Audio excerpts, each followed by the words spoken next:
So there it is, just on cue. That was supposed to happen a few seconds earlier. Yeah. Okay, so that's a basic overview of where we go. You're going to get a lot more questions answered as I turn it over to Taylor Espenshade, who is one of our environmental scientists here. And she's going to go into a lot more of the nuts and bolts of what the Road and Trail Management Plan is. And she is our sector in-house person who's our lead. So Taylor, welcome. Thank you. All right, thank you for the intro. Let me get rid of this. Okay, so meeting purpose, just to jump right in. So goals and purpose for tonight's meeting, going to provide some background information, give you all some context of what Prairie City SVRA is and kind of what's going into this planning process. We're going to introduce the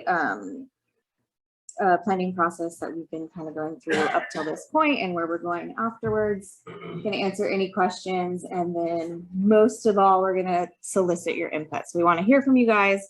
We want all the comments. We want to know, maybe what trailer facility improvements you guys would like to see.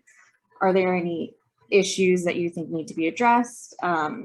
What do you like about Prairie City? Are there anything, within the zones that you definitely don't want to see changed? Are there any areas that you do want to see changes that would maybe make it a little bit more safer, more fun, just an overall better experience for you guys within the park?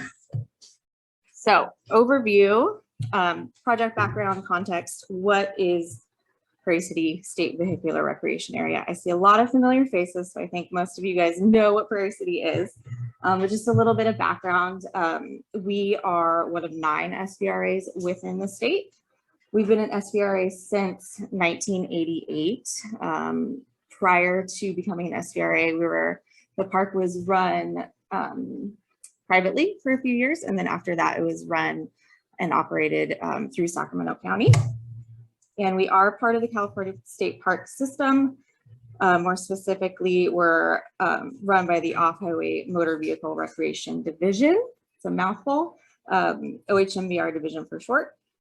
We're part of the Goldfields District, which includes Folsom Lake SRA, Auburn SRA, Marshall Gold Discovery State Historic Park, and the Folsom Powerhouse State Historic Park. So as an SVRA, we provide a variety of off-highway vehicle activities, including 4x4 tracks, obstacles, and trails, motorcycle and ATV tracks and trails, trials, bike obstacles, side-by-side or ROV trails and obstacles.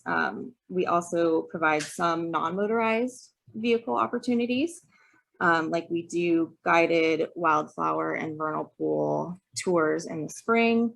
We offer some wildlife viewing tours throughout the year, picnicking, and we do offer a mountain bike race series in the springtime on Wednesday nights when the park is closed. We also host a multitude of special events that bring visitors from all over the country. And as Steve pointed out earlier, we do a lot of training for different organizations. And our mission as an SVRA within the OHMVR division is to ensure that these quality recreational opportunities that we do provide are here to stay for future generations by providing education, conservation, and enforcement efforts that balance OHV recreation impacts with programs that also conserve and protect cultural and natural resources. Today, the park is at about 1,350 acres.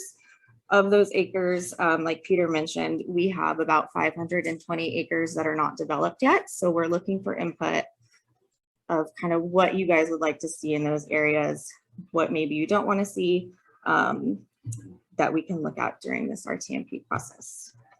So, and then the Prairie City general plan, we can't really talk about the RTMP without going into the general plan a little bit, because it's really the backbone of this project. So the general plan was approved back in 2016, and the general plan provides a broad management framework for the park as a whole. So when it was developed, We established management zones and land use types, which Adam is going to get into in just a few minutes. And it also identified high-level goals and guidelines for trail management and development within the park. As a whole, we look at this general plan pretty much anytime we're looking at projects. It's one of our go-to big planning documents. So it's a big background to this RTMP. And the primary goals of the general plan are to provide a variety of OHV activities, including off-highway motorcycles, trials bikes, ATVs, side-by-sides or ROVs, 4x4s, and potentially any additional activities that may become popular in the future, as well as planning for and accommodating non-vehicular uses such as mountain biking, hiking, wildlife viewing, and picnicking in areas that are, one, attractive for such use, and two, at appropriate times and locations that aren't going to interfere with OHV use and public safety. And previous RTMP effort, this isn't the first time we've started working on this plan. We actually started working on this plan back in 2017. We did some initial trail evaluations, public outreach, data collection, map making, all that. You can actually see a lot of that information on the Prairie City RTMP website under previous public input. And during that initial planning process back in 2017, we found we needed to do some additional, more involved evaluations like biological and cultural surveys in those 500+ acres of undeveloped areas. So that took a little bit of time to complete. And by the time we were completed with those additional studies, it was 2020. We all know what happened then. We ran into some roadblocks, and we also began working on some other larger plans within the park, like the Wildlife Habitat Protection Plan and the Soil Conservation Plan. But we picked the RTMP back up last fall, and we're able to partner with Ascent, who is helping us finish the plan and get a really high quality, awesome plan made. So the goals for the RTMP this time around, big goals are to provide specific guidance and direction for implementing those higher goals and guidelines from the general plan that we talked about earlier, and to provide specific direction for the long-term management of our road and trail systems. So the role of the RTMP, this plan is going to provide detailed direction to guide the operation, maintenance, and development of the road and trail system, while also protecting our sensitive natural and cultural resources that we have within the park.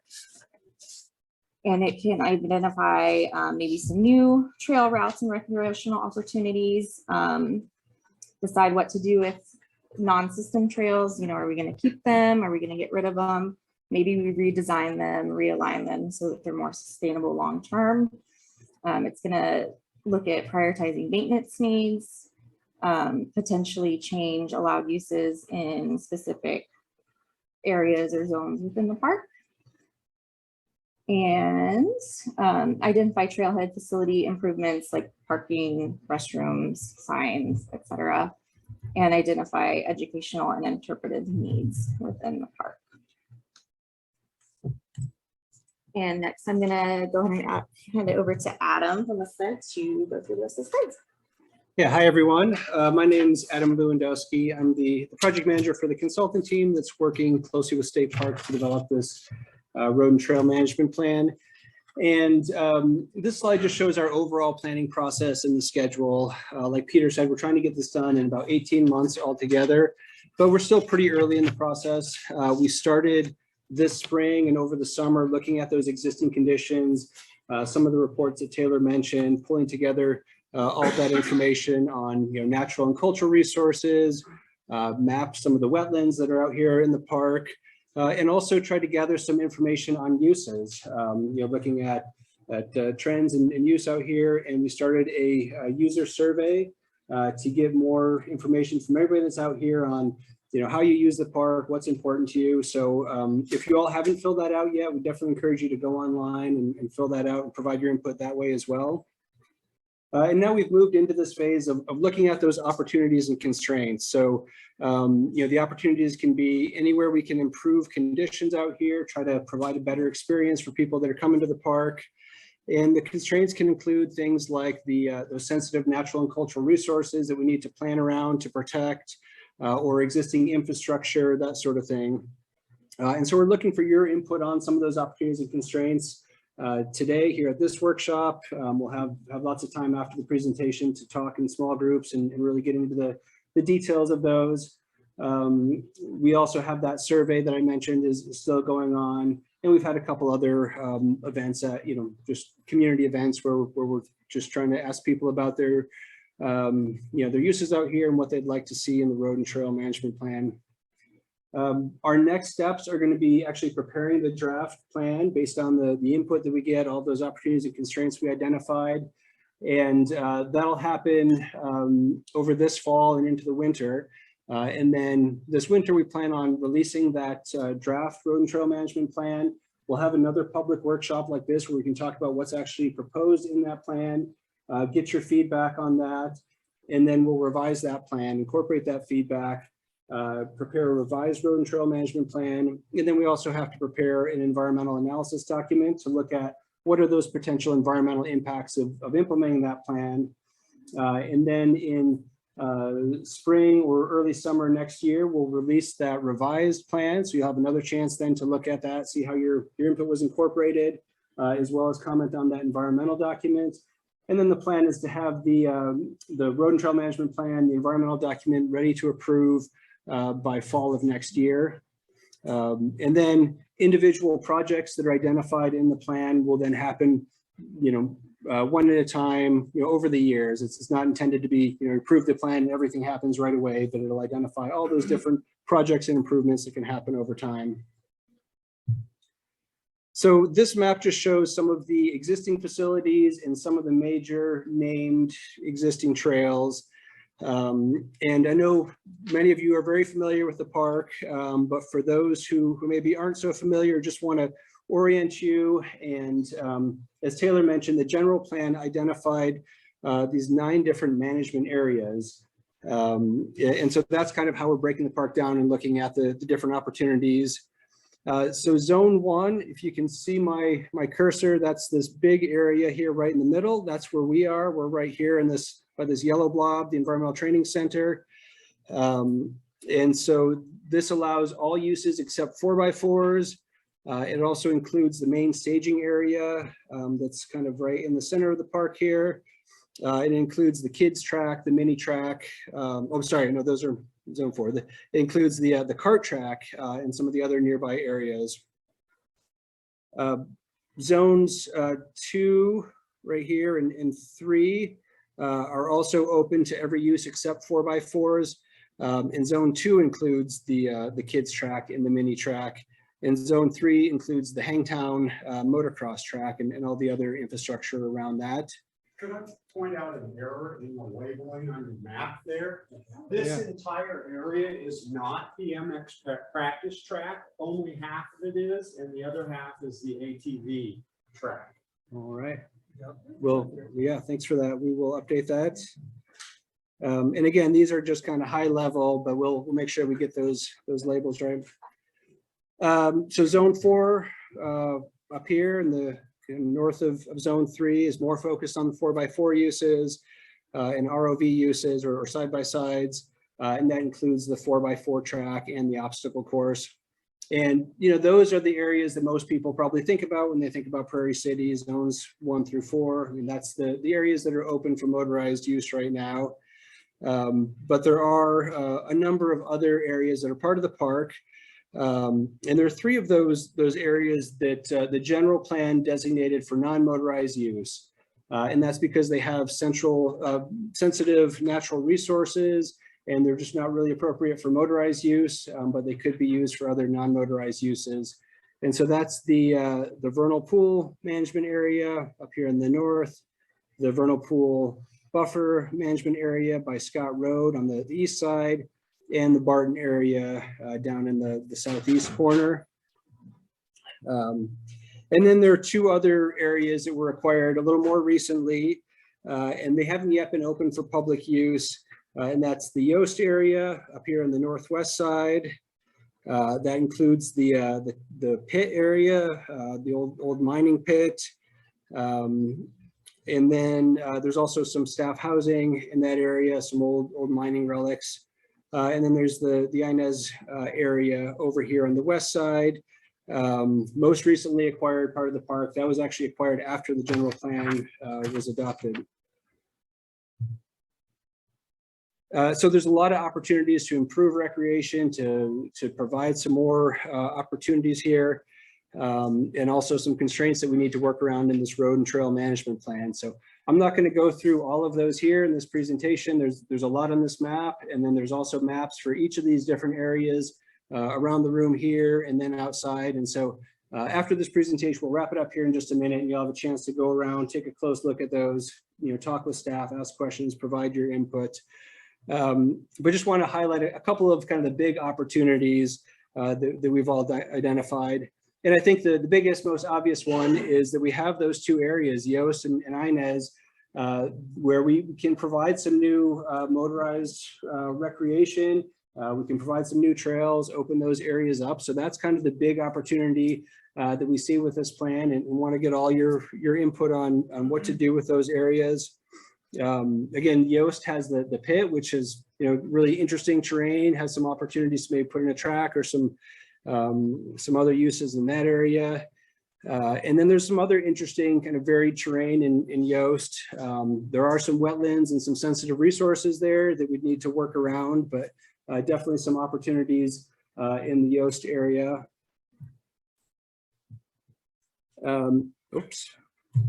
And then Inez, if you know that area, a little bit flatter, a little bit more open, but probably fewer constraints. There's some infrastructure, some easements to plan around, but that area could maybe provide some opportunities for some higher speed uses, maybe more Baja type tracks.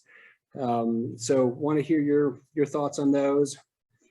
Some of the other kind of big picture opportunities, we're looking at maybe formalizing some of the crossings. You see these red arrows around the main access road, just to improve safety and have kind of crossing places where you come out of a trail and cross the main access road at a designated spot. There's also the potential to add some camping in different places in the park. So somebody could come out and set up for the weekend and instead of driving back and forth. And then there's also that opportunity to add those non-motorized uses in areas that really aren't appropriate for motorized use, maybe in those areas the general plan identified for non-motorized use. So we can look at hiking, mountain biking, e-bikes, that sort of thing in those areas. And then there's some high level constraints that we need to kind of keep in mind as we're developing this plan. We need to make sure that we're not impacting wetlands or those sensitive natural and cultural resources. So have to plan around those and lining out new trails. Is that all on this map? Those cultural sensitive areas? Not on this map, But those other kind of more zoomed in maps that focus on each zone, those are here. So you've got some big blobs showing the sensitive areas. You've got some wetlands shown on those maps. So definitely take a close look at those. Think about trail alignments that could provide a good experience in that area, but still avoid impacts of those sensitive resources. And then there's there's some places where we have existing trails where there's some, pretty severe erosion, some water quality impacts. And so that's one of the things we have to look at, how to improve that. So that could include rerouting some of those trails. It might even include closing and revegetating some areas. But I do want to be clear that the goal of this plan is to provide recreation opportunities, and we really expect it's going to result in opening a lot more trails to use than it will, result in any kind of realignments or closures of anything that's already available. The goal is to provide those recreation, to provide the sustainable trail system, but we do need to look at where we need to realign or address those problem areas on the existing trails. The other kind of overarching guideline that Taylor mentioned is that we need to be consistent with the general plan. So there's a lot of policies in the general plan that kind of guide what can be done here overall. So for example, we can't propose motorized uses in those areas the general plan identified for non-motorized use only. And then we need to consider the effects on the neighbors. So we've got, a lot of development nearby, more coming. So we need to think about things like dust and noise and potentially include some buffers around the edges to make sure that we're not impacting the neighboring landowners or residents. That's a good one. All right. So, your input really is important here. We've had a couple events already to try to let people know about this planning process. So tell your friends, tell your neighbors, tell your family, try to get them involved. All the feedback we get today, all the results from the online survey are all going to be considered in developing that draft plan. And then, like I mentioned, there'll be another chance to review that draft and provide more feedback. And this just lists some of those ways you can get involved. If you haven't already, go to the project website. We'll update that regularly, post everything on there. There's a link right in the top of the website to access that survey. That's going to be open through August 15th. So through next week, you have a little bit more time. So again, if you haven't filled it out, fill that out, send it to your friends. Encourage everybody to take that survey. You can follow the plan on social media. There's going to be a couple more we call pop-up events, just going to things like the farmers market and having the booths set up there. So keep an eye out for the Prairie City, the state parks, tent canopy there. We'll be trying to let people know about the planning process. And then there's a Trails at Parks email. You can email your comments there, or if you just want to make sure that you get on the contact list so you're getting updates about the planning process, send a quick email there and just be asked to get put on the contact list for Prairie City. So we don't want to just kind of present, so we're going to wrap this up here, and we do have these stations set up around different places with those more zoomed in maps that have all the detail. And so we want to encourage everybody to go there, provide your comments. If you have questions, you can talk with staff, put sticky notes on the maps, mark up where you think things should be, what should change. And if you're participating online, you'll have that same opportunity. Just stay on, hang on in Zoom, and you'll go and you'll be able to see those maps and have that discussion online as well. Keep these guidelines in mind as you're talking. There's probably different opinions here. All those points of view have value, but be creative, come up with solutions. If you've got something in mind that would be great here, let us know, and this is the time to bring that up. I think we've got a fairly small group here and we've got plenty of time. So, I think there'll be time for everybody to see every station, to talk to everybody. Come up with creative solutions, be honest, let us know what you want to see. So we'll do that in just a minute. But before we break and go to those small groups, we have time just for some questions. Again, if you have comments, you have detailed things you want to see, like save that for the small groups. But if you have questions on the process or anything that was here in this presentation, let's go to those now. And I'm going to bring this up so the folks online can see as well. But yes, sir, you got the first question. My name is John Barnhart, and I spoke to Peter about this in the past and sent an email, and several of my colleagues are here. Solomon Taylor and Eric Fleming helped with gathering these signatures, and Rodney Wilson was integral to the redevelopment of the Mammoth Bar motocross track over the last couple of years. So this is a petition request to expand the MX practice track, and it has 185 signatures, and this is a paper copy, and there's just one proposed layout on the cover sheet there of expanding the track to the northeast out into that empty field, not encroaching on the ATV track that's to the north. And my understanding of the attendance figures at this park is that it's 90% dirt bikes, and the other 10% is sprinkled amongst side-by-sides and ATVs and so on. And that MX practice track appears to be the most heavily used facility at this park. So if it were expanded, it would be safer because it would spread people out more. If it were maintained better, which means disking the soils so it's softer and keeping it wet, it is safer and it emanates less dust. So I really think that that would be a bang for your buck project that this park could take on that would benefit the greatest number of users and be a relatively easy thing to maintain, is expanding that motocross track. I know that there's been discussions and some work done in the past year on this intermediate track, which is just to the north of the kart track. And that doesn't really make sense to me. You have the kids tracks over here. You have the MX practice track right next door. The parking and the restrooms is all over in this area. I don't think the kart people would immensely appreciate having conflicts with the parking for that intermediate track. It doesn't seem like it serves any potential purpose because the existing MX practice track is already an intermediate level track. It's not like a pro level track. That need is fulfilled by the Hangtown concession track. So people who want to go flying 15 feet high and 100 feet long through the air pay and go use that track on the 3 days a week that it's open. It's a different clientele that your public MX practice track appeals to.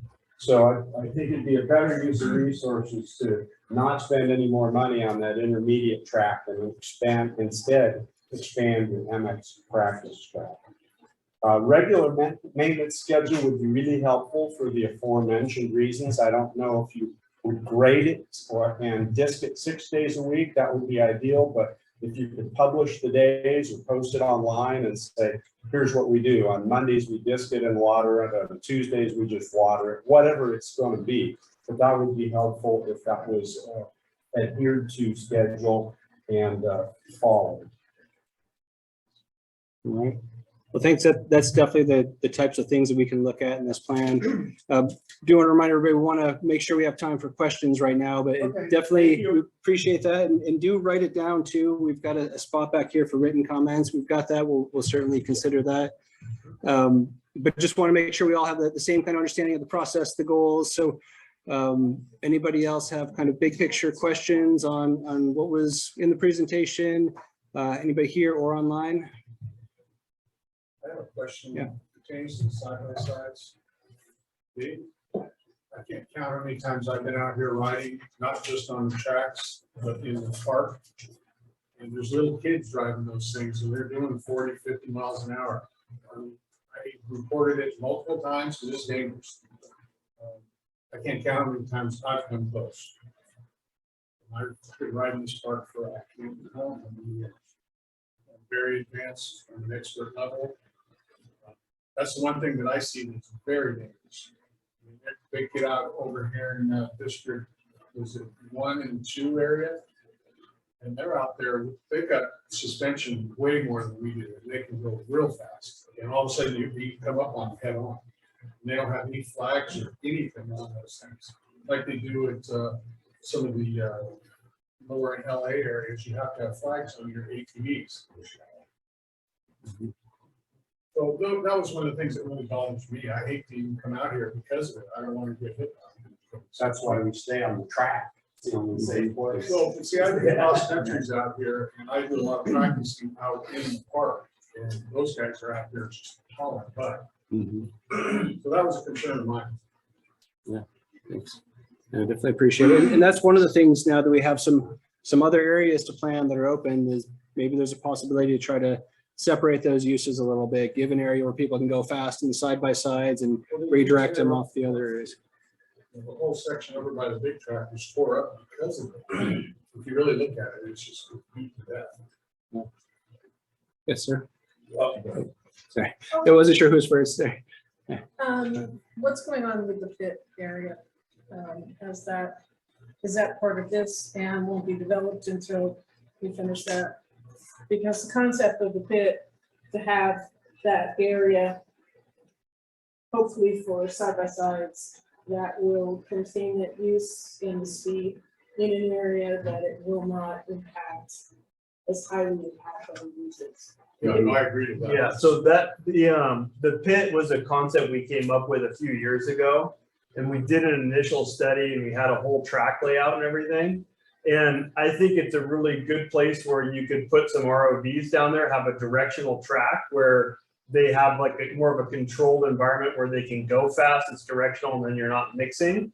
But since we're doing the road and trail management plan, that's really the time to kind of look at that more carefully and make sure that's what people want to see there. But, you know, I think it's a really good solution to some of these concerns that people have. And the other part is that we've seen it in Johnson Valley over here. The side-by-side use has really changed. What used to be mostly for Jeeps and King of Hammers rigs. They've made it a lot more uncomfortable, and you have to have directional, and then every 3 months or so switch directions in order to just maintain, you know, the quality of the dirt. And who are you? Oh, my name? Yeah. Amy Granick. And you part of the park district? I should be, I guess. Yeah, we want to. No, I'm managing director for the California Outdoor Vehicle Association. I'm also on the board of directors of Tread Lightly and the California Outdoor Recreation Foundation. Okay. The California Outdoor Recreation Foundation, we co-sponsor the OHV Safety Summit with the state. We have July 27th is our second annual meeting. We will have a third annual meeting, so stay tuned. But all of these problems with different types, it's really kind of a fascinating question, is how do you please everyone? Provide them the opportunity they need and want in a very safe and responsible manner. And that's also something that Tread Lightly is working on, which is why I really appreciate being part of that group, because this is my home. Is there another answer besides segregating use areas? In other words, saying side-by-sides are here and motorcycles are not there, and then vice versa in other Well, the areas? flags have Or really is that worked the well. best answer? So the flags have worked well in Henry Valley and Arctic Wells. And we really do believe the data that we've received since that went into effect is that it's really cut down on accidents. And so So have the deaths. A lot of deaths. it's cut down. So, yeah, there's been some very upsetting, For a while. you know, problems out there. And again, I have friends who are very experienced riders, and they say exactly the same thing as you say. It is not unheard of, but the flags have helped. This is a much smaller park, but if it's going to improve the safety for everyone, you know, why not? You can see a flag coming at you from I mean, several, 50, 60 yards away, it gives you time to react to it. it was a superintendent's order that put that into effect, and it was in Henry Valley. So, you know, why not here? You could Yeah, probably do that tomorrow. Yeah, I mean, I think one of the challenges we really have specific to ROVs is that when the general plan was done, you know, that plan was finalized in 2016, but they probably started in 2010, maybe early 11. And at the time, ROVs were a totally different animal, right? And so when they were allowed access to every zone, they weren't the same machines that we're seeing off a lot now.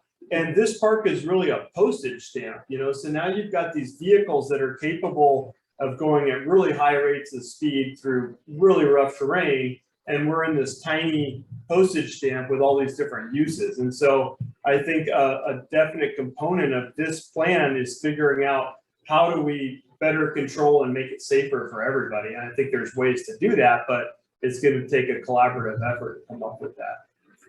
Well, as long as we're accommodating the public and we are, you folks in this room are doing what we're asking, which is give us our park back and let us have a little more control of what happens here.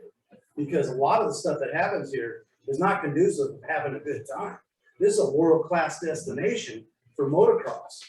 And people come from all over the world and they will come right here. But once they get here and they get crowd, they don't like, what do I even go there for? Hangtown, that name is everywhere. Synonymous. It's everywhere. But you can't ignore, and that's true. You know, it's just like people at Johnson Valley, King of Hammers. It's you know, or the world Rubicon. class. You know, we got the same thing with the Rubicon. It's almost overpopulated. Totally. Yeah. But we can't ignore the fact that ROVs are the fastest growing segment in the OHV world. We're not gonna turn back the clock no matter what we do. So we have to manage them, you know, and they are us. If we give them a proper spot, like what you guys are proposing, which is awesome. That's why we're here, because we want the park to succeed and have a better place for us to come.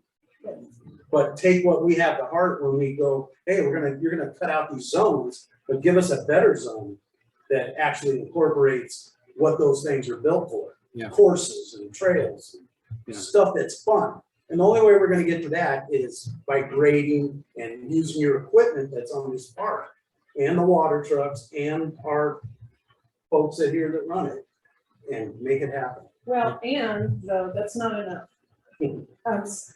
You have to, all the people, so have to convey these ideas to the OHMBR commission and actually show up for a meeting either on Zoom or in person, or send comments in. You know, this last commission meeting, I commented on the pig meetings, because it's something special that Prairie City does. Only Prairie City does it in Carnegie, you know, as a trail advisory committee, something like that. The rest of the SVRAs don't have it. But unless the people participate in this and we have this open discussion, exactly what you're talking about, it's not going to happen, because the division, like anything in government, runs a little bit on the squeaky wheel syndrome, you know, or principle. So Dave knows what it's like to be a squeaky wheel. He could be very squeaky. I have heard him many times. There you go, Dave. He has taught me many times, which he actually did. I have to give Dave a lot of credit.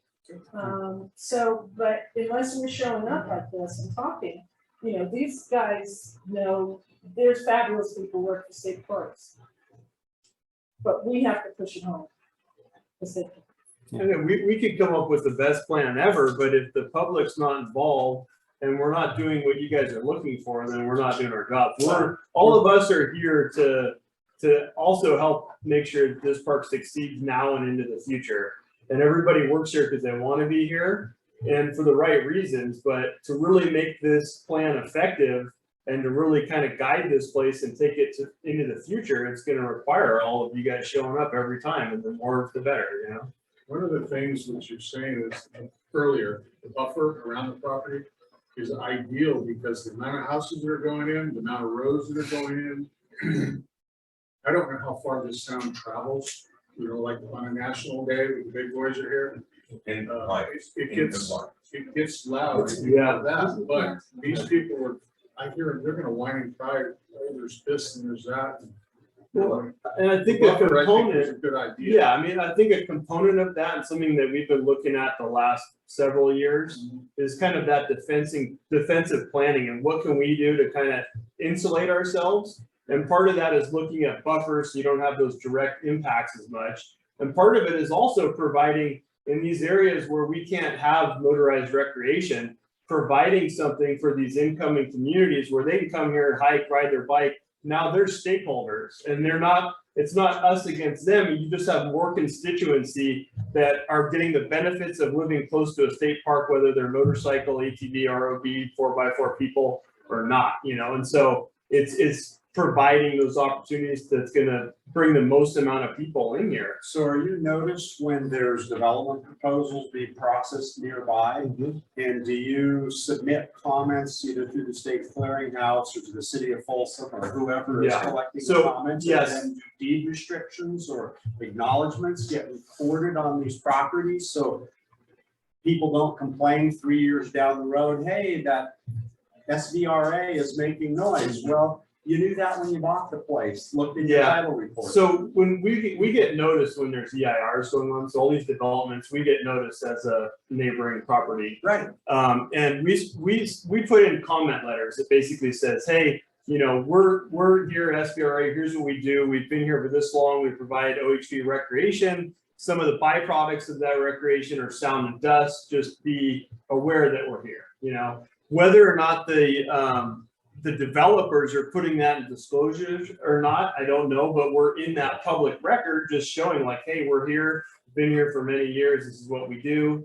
But yeah. Well, this is a great discussion. I do want to make sure that we get to all the questions and then we can kind of break and continue this. So I think the gentleman here had a question and then you, sir, and then I want to make sure that anybody that's online has a chance to ask questions. I mean, we're, I guess, maybe 15 minutes behind walking around and pointing the boards. And I just personally came here to share my experience. I think for the few of us that came here, we really use the park. And I use the park 4 to 6 days a week consistently. I've left here in an ambulance. I relocate to be closer to here, you know, and I'm here at 8 o'clock in the morning, many days to ride, anytime the weather's nice. Because for me, it's therapy. This place has saved my life, right? So I think that there's a lot of conversation about the fun and all this, but it brings people together. It's a really, really magical place. I'm from the East Coast, so there's nothing like this, right? And so there's the nickname that goes around social media, what they call Prairie City. And it's like, got this little, oh, it's this park, it sucks, it's green sticker. But, I'm thinking about what it's gonna be like when everyone's grandfathered into the stickers, as the sport grows, as more people are getting into it, and what it really does for this group of people. Because there's a lot of people who are struggling because we missed all last season because of the rain. People didn't get to ride their dirt bikes, and so, as much as I want to talk about the zones and all these different things, I think it's very important to hear from those who use it and what it really does, because I'm here all the time, I observe everything. I know that these side-by-sides come in, and I don't think that anyone's ever educated them or given them a pamphlet that says what you can and cannot do. I mean, it's insanity. And when I see them, I don't go out on the trails. It's the most dangerous thing I've ever seen. And just basic instructions would probably help. And I noticed that you said on zone 3, says that those are, they're allowed to go there. I thought they weren't allowed to be in zone 3. They are. They are allowed to be in zone 3. Yeah, that's just. They're allowed in every zone. Yeah, they're the only vehicle that can go in each zone. Yeah, and so zone 3 typically gets cut off after the rain and like the washes and stuff. I mean, they destroy really nice areas where guys who come out here on adventure bikes, right? Guys who are getting into this new sport of long range travel, and they want to prepare to go on a 5-day road trip, camping trip, and they're destroying these areas or give these people the only chance to practice, right? So there's that whole community of people. And again, I see it all. I see the little kids, I see, all these different things. And so I've even used the little gravel track, which at times I'm told I'm not allowed to use, where I just want to practice basic skills. So I think, near the parking lot, somewhere where people could just have a flat area to practice. I saw a guy on Saturday get booted to the kids track where he's just trying to teach his kid in the parking lot just to go through the gears, right? These are the things that are going to attract people. These are the things that, social media has the power to let people know this is a place where you're welcome and you can come and you can enjoy yourself and have fun. And again, for me, the community's been unbelievable. This is a place where I can come, where I feel at home, everyone's welcoming, and we all ride and we have a good time. And I think the bigger problem that you run into is just the lack of, maybe like, where I think of it like an ice skating rink. The Zamboni comes out every couple hours and takes care of the place. There's skate guards going around, maybe some guys on some trail bikes, just making sure, hey, you can slow it down. You're going crazy. I've never seen any of that. Those are the things, if you want to talk about safety, because this place is, I'm shocked there hasn't been a terrible accident with side-by-side. All there is. Well, yeah, I haven't heard about it, but I mean, There's been. yeah. So, I just want to speak and at least just share, and I know that there's pressure to get to these things, and I'm sure we can say, hey, I want this track, but I think that people aren't coming out and people aren't speaking up. When I put the petition online, we got 100 and something signatures on NorCal Dirt Bike Facebook page, and now everyone's talking about Prairie City, and a lot of it's negative.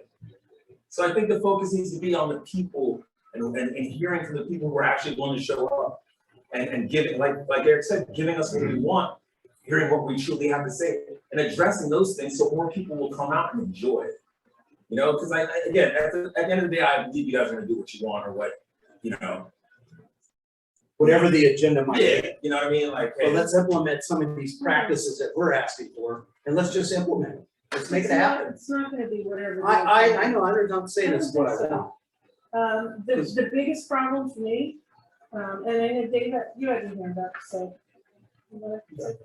I just wanted to make a couple of comments that prior to the expansion of Folsom across the Prairie.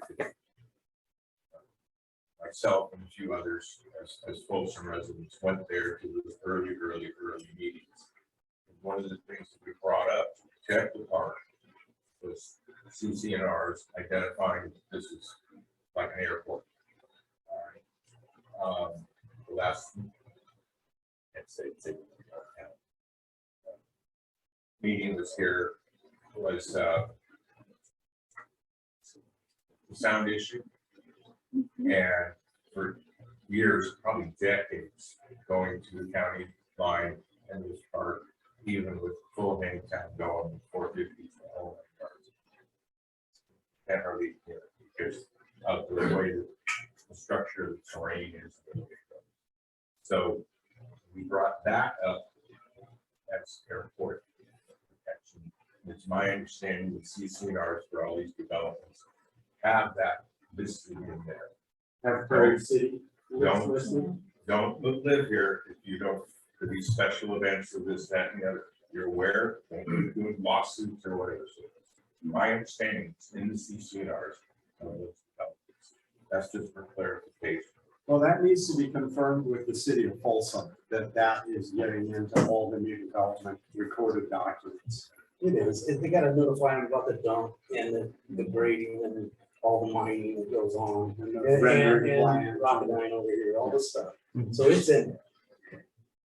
We've also just, for the last, I don't know, 3 years now, we've been doing, sound monitoring. So we have 2 permanent sound stations within the park.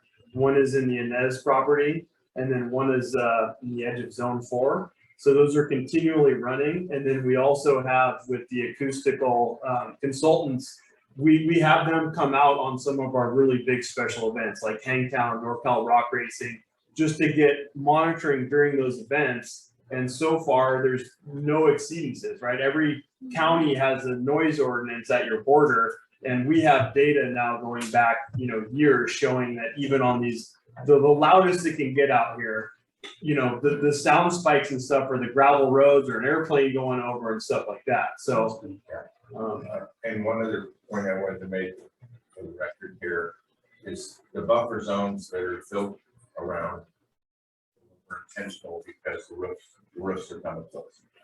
All right. And how many people know that the OHV division spent $1 million 5 miles away in Deer Creek? Anybody know that? No. Doing what? That's my point. It was done on a napkin and trickery was used. And that money that could come here went over there for buffer because it was presented as fence line with the facility, which is untrue. So we have that as mitigation. So you're doing the Parks Department division has done everything humanly possible to protect the perimeter of this. Don't we have a 90-year lease on the back here on?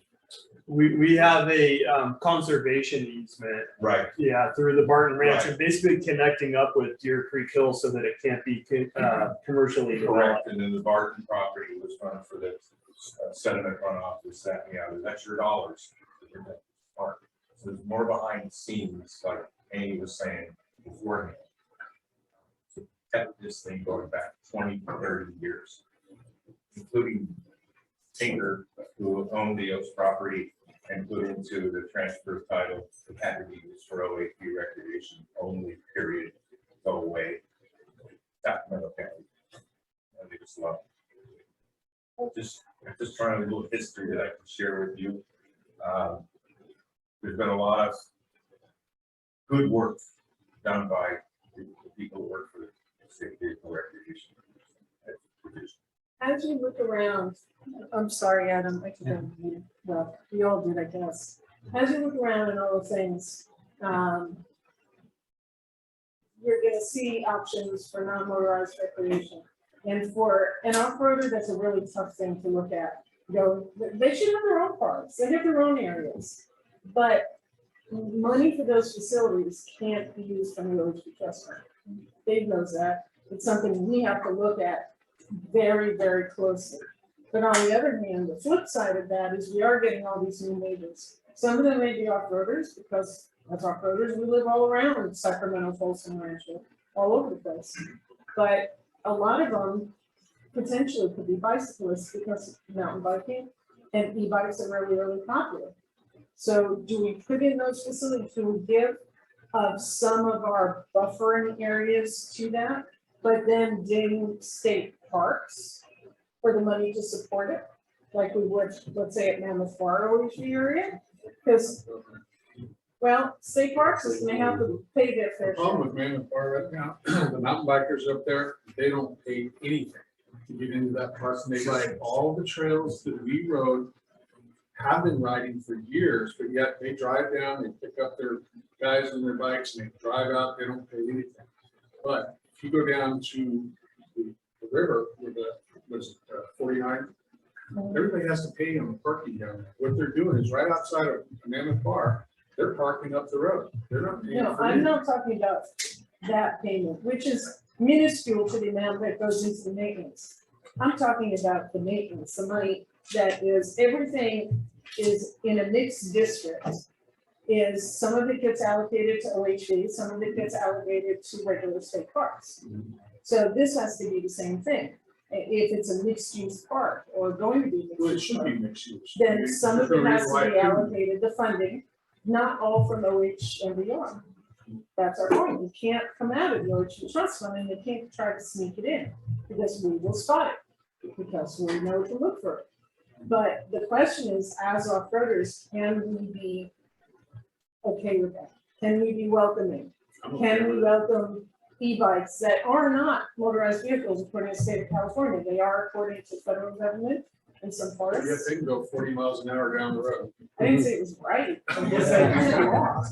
And there's a lot of things in law I disagree with. But no, they should be able to go places too, but no, just like us dirt bikers, I've been riding for over 50 years. On dirt bikes, and No, it's, that's like that's- I got an A on my card, do you? So I do want to make sure we've got a number of people that are they're listening online, and I do want to give them a chance if anybody has a comment or a question online. So if you're listening in on Zoom and you want to share something or ask a question, if you come off mute, we can all hear you here, and we'll listen in and respond if we can. We'll give them just a second.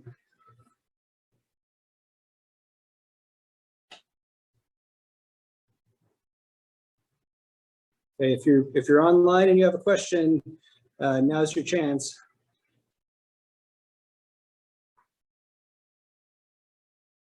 All right, So can I just add the one last thing about the park and currently today? One other thing, just speaking for the people, we mentioned about the track in preparation. I've been out here several times where you see a family come from Fairfield loaded up with bikes, only come to a track that's not groomed, that's dangerous. You know, some type of schedule, some type of grooming, taking care of this track. I mean, there's nothing worse than waking up, being here right at 8 o'clock in the morning before the heat's here, only to come out and to, you know, what you came to do, you can't, you can't. So Bone dry and about dusty. some, just talking about now and Prairie City, what can be done now, we would really appreciate just that basic, because that is our safe haven, is that track.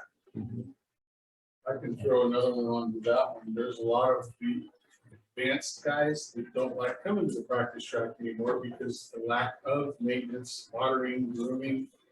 I myself, I would rather pay to go to Marysville or go to Mammoth Bar. It's just because it's the track is not taken care of. You know, if you want to see a track that's maintained properly, go to Mammoth Bar and ride that track. The gentleman up there that's doing it, he's doing a fantastic job, and I can't count how many times I've heard compliments about just that. That's another reason why I'm here, because I wanted to talk to Peter, because he and I had a conversation when we were finishing up there about redoing this practice track.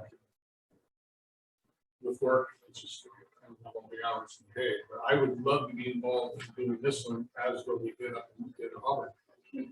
It turned out really nice. Other than we lost a couple days of it being open. Yeah, it's only open 2 days. Yeah, a I week. mean, Now that- that's a negative. and that's a huge thing, is that with this park and everything else that we're doing, we put a ton of effort into that track. And we have 2 operators for this whole track. And so if a water line breaks and we have an operator, he's on that. Otherwise, they're grooming this track every day. That's on the schedule. That doesn't mean stuff doesn't come up and happen, but the amount of effort that we're putting into that one facility is big. And it's always, you're always going to have people that want it to be better. But I know working at other SVRAs, we have practice tracks that are basically like blue lined and they get hit like once a month. That is literally on our schedule to groom and water daily, 6 days a week. And that doesn't mean it always happens. Yes, that it's on the schedule. That's what is supposed to happen. That doesn't mean it's going to happen every day, because that's not the only thing we have in the park. It gets watered about 5 days a week, and it gets groomed 2 days a week, probably. Maybe 2 days a week. Well, again, it's, you know, with everything we have going on and the staff we have right now, I mean, I can't tell you that the thing's gonna get carried out every single day. I don't It's think anyone's asking for it to be shared, but neglect, it's being neglected. Like, if you say that, I would think that there's some kind of charter, some kind of record that someone signs off every time they groom it or something. That's just not the case. It's not remotely taken care of. Right, and I agree with that. I'm literally here I've 5-6 days a week. I was coming here twice a week for the longest time, and then all of a sudden it just went south. And I just, I want to drive out there, not knowing if it's going to be in decent shape, or even moisture on it. You know, you get out there on the dirt, blue groove, and you've got over $100 tire on your back of your bike, and those blue grooves will eat those things up in a heartbeat. It's kind of frustrating for me, because I own 47 motocross bikes. I kind of have an illness. You got some to share? You know, I hate to, as much money as I invest in these bikes, I hate to take them to a place that's, you know, like today I was in East Street. They groom it, they water it, take care. But you got to pay to get in, unfortunately. Yeah. And it's, you know, this has been one of my favorites between that and the Mammoth Barn. Just because of, you know, how it's taken care of it at a certain point. I'm not sure who's doing it out here. I know Don was doing it for a while. Yeah, he still is. So I don't know who's Christopher up there. I wish I could get him to go everywhere, because he's awesome. I worked with Christopher getting that track done for several months. You know, I was down there sitting there talking to him, and I'd walk with him and I'd point out things, and he's learned. And now I don't even have to say a word to him. Just go through a big smile like this.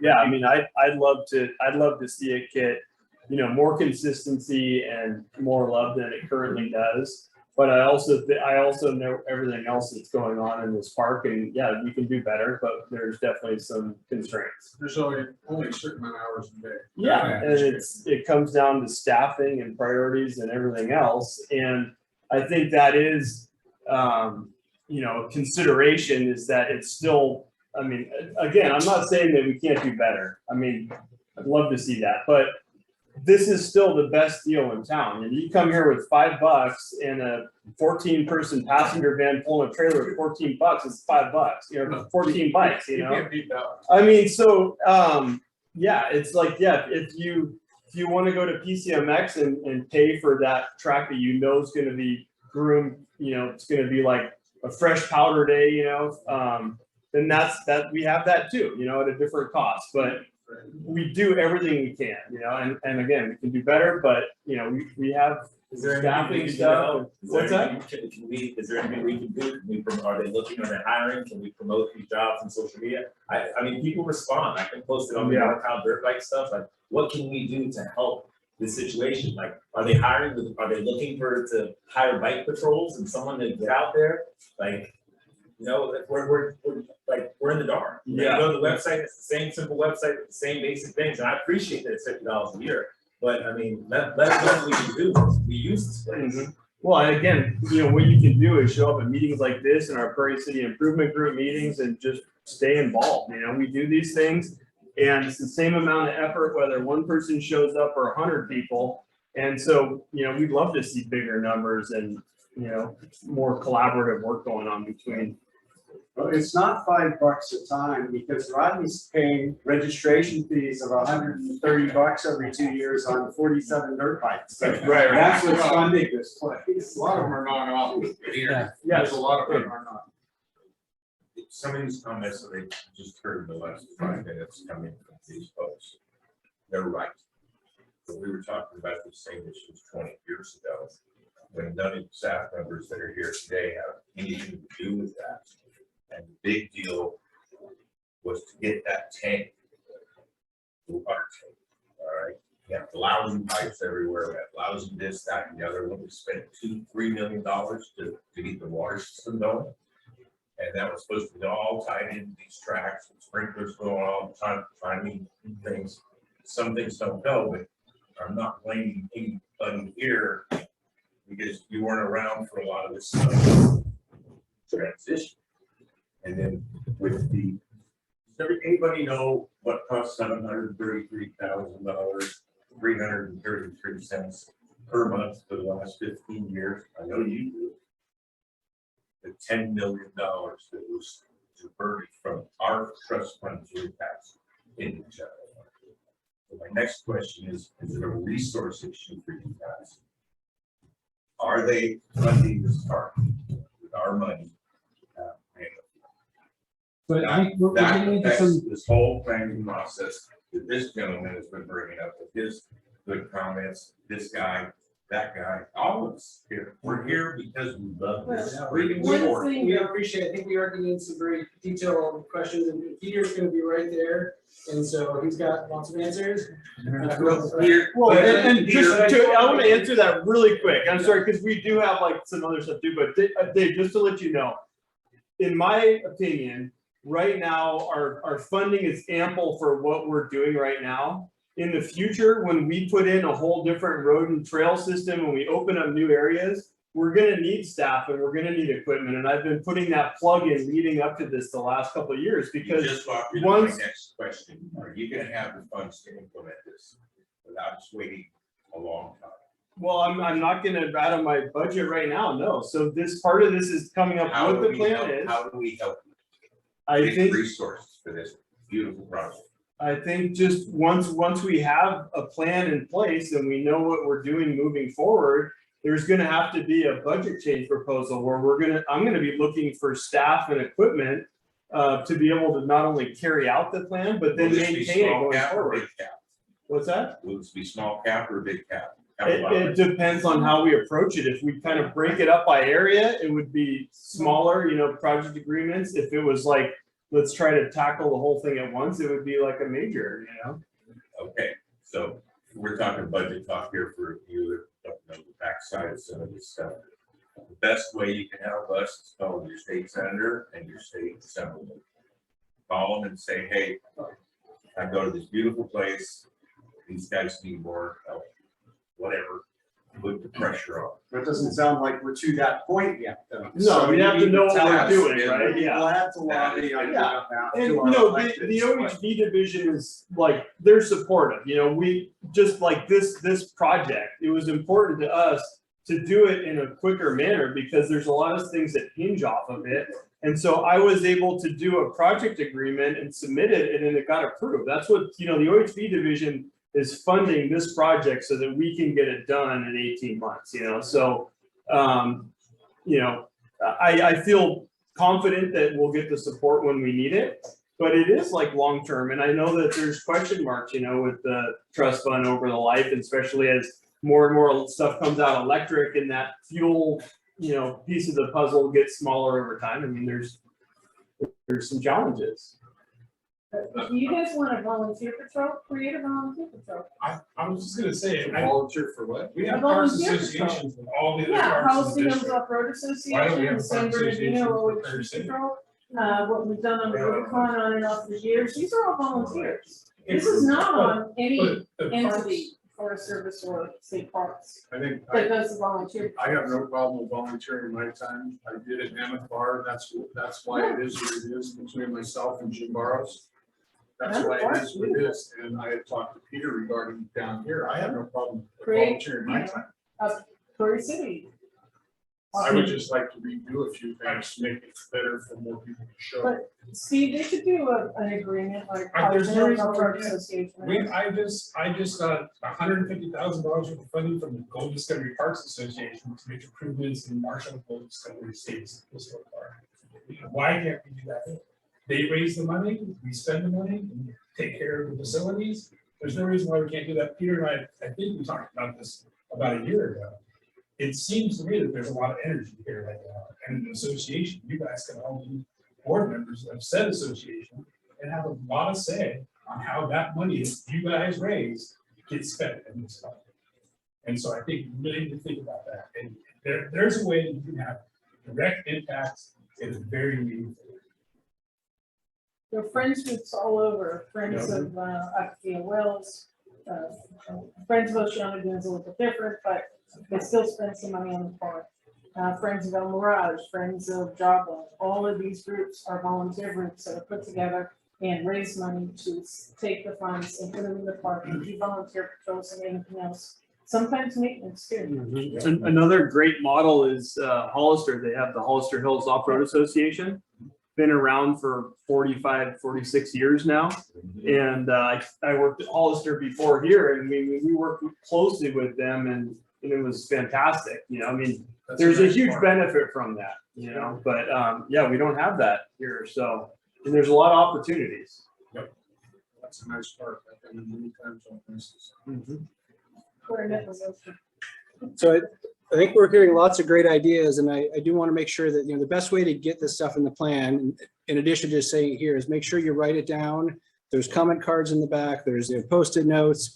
I mean, we're you know, hearing everything that's said here, but again, if you want to make sure that it's documented, it's in there, please do write it down. I know there's people waiting online, so we want to let them go and kind of into their group. I'm gonna mute this, and all of you online can you know, can look at the maps and discuss. And